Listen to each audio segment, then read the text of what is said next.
This is Casey Ellert with Bassville Outdoors, and today is all about big bluegills. And there's a lot that goes into this. You don't just show up at a random lake and hope to catch true giant gills. Today I'm going to show you the system I use to chase these trophy fish. You don't need all this equipment to catch bluegills, I agree. But if you really want to take advantage of the biggest fish in the lakes that you fish, using electronics can really help narrow the time frame and help your odds of catching these trophy fish. When I get to a lake, the first thing I do is start scanning the shoreline, sunken islands, points, all the different structure in the lake. And I'm using my mega side imaging looking for bluegill beds.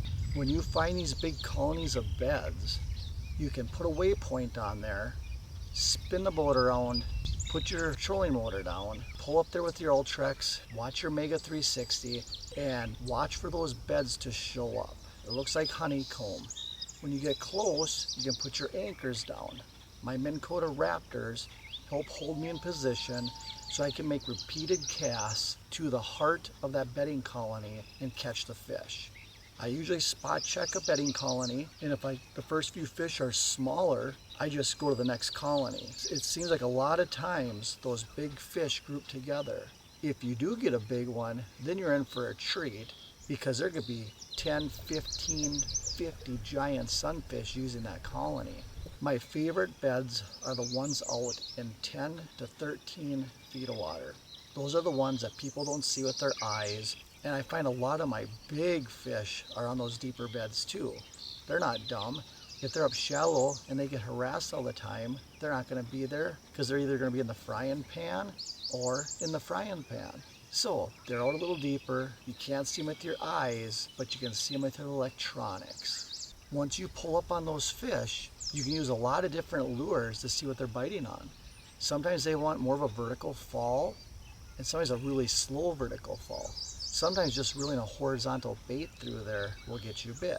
Now, there's no guarantees when you're trophy hunting. They could have moved off these spots, they could be in a bad mood, but we're gonna do whatever we can to try to catch these fish. One of my favorite techniques for chasing these bedding bluegills is a drop shot. And a lot of times it's because that sunfish isn't right on the bottom. They kind of lift up and they're circling around guarding their bed.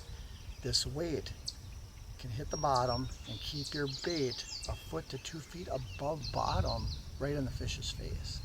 And you know right away if this technique will work. If it is, it's super efficient, fast, and easy to catch a lot of fish quick.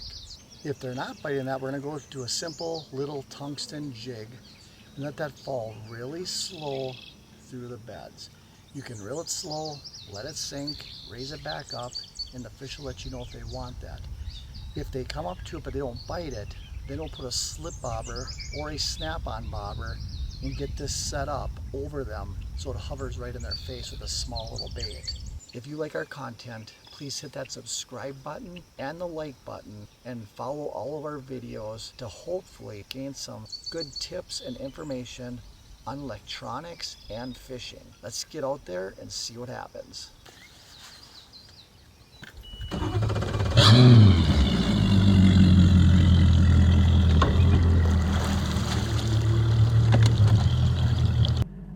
So we're just going to go through the process of scanning and looking for beds. And there's nothing complicated about it if you have depth finders with side imaging. So we're just going to go along the shore here, keep an eye on our screen. Right now it's still 10:33, we're in 8 feet of water. We're just going to go 3.5 to 5.5 miles an hour. You can just follow along on the screen and see what I'm seeing and what I'm going to do when I see some beds. Okay, we're coming up to a underwater island, a sunken hump, whatever you want to call it. And a lot of times these are key areas where those gills will get offshore, find the shallower water offshore, and then build bedding colonies. Okay, we're coming up from 20 to 16 feet.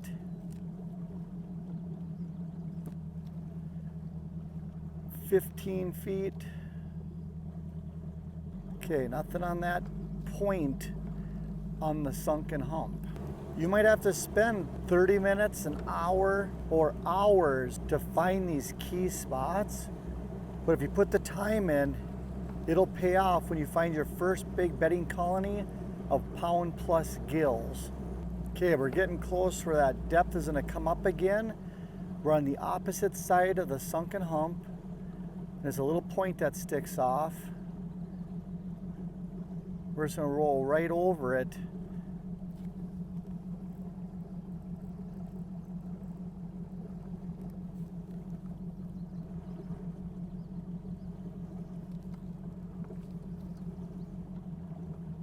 Okay, there's a couple beds showing up. Couple more.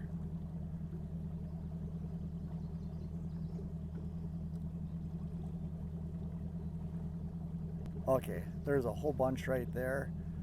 It's right on the high spot, and there's a little bit of weed growth as we come over the top of it. So we're gonna lay a waypoint right on those beds. Group of beds, green. Now we're gonna roll around and fish them.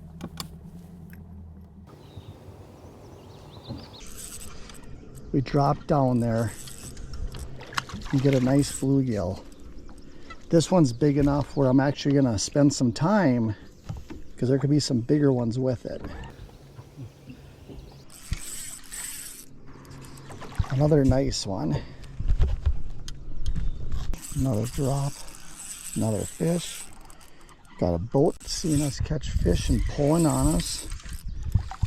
We gotta keep a little on the down low here.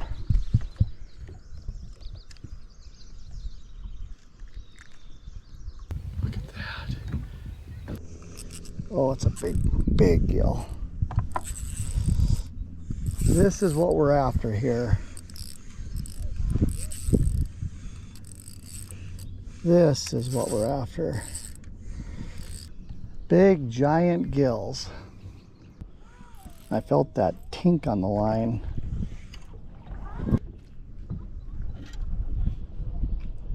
Fish movement at 40 feet, right along the bottom. There it is. Yeah, this is one you net. Biggest one of the trip so far. That is trophy caliber right there. I'm just kind of dragging that drop shot through there, but real slow so that bait is laying on the bottom basically. This was like another net fish. Wow, back-to-back giants. And then just lay some slack in there. And those fish are just grabbing that worm as it slowly falls. Beds are right in front of us. 25 feet out, you can see a fish. 38 feet out, there's a fish. My line should be right. Yep. Yep, that was the one. Oof, that's pull and drag again.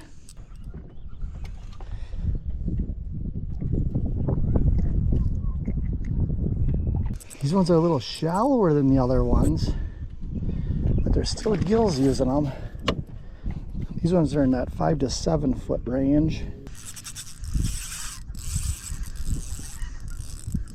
Thanks for tuning into this episode. If you like our content, hit the subscribe button and the like button. Follow us for a lot of content dealing with largemouth bass, smallmouth, and big gills.